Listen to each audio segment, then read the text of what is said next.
537 number के जगतसिंहपुर थाना पीड़ितांकर बापांकर report आधार रे से जो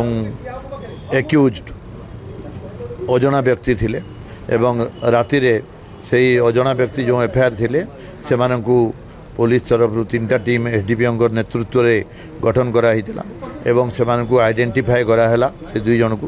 से पाख गाँव बोलिक एवं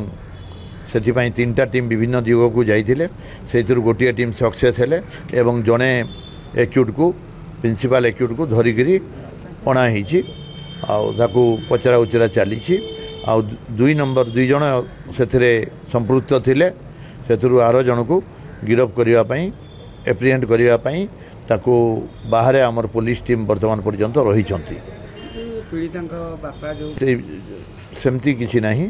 से झील निजे जाइए पटे एवं आउ गोटे जो झील सांगे गला तार भी बयान रेकर्ड से कौन नेब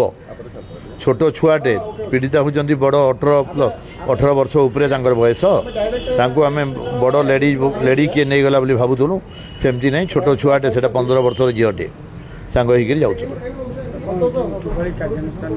नहीं तार इन्वेस्टिगेशन तार तदंत चालू रही आपको जहाँ जना।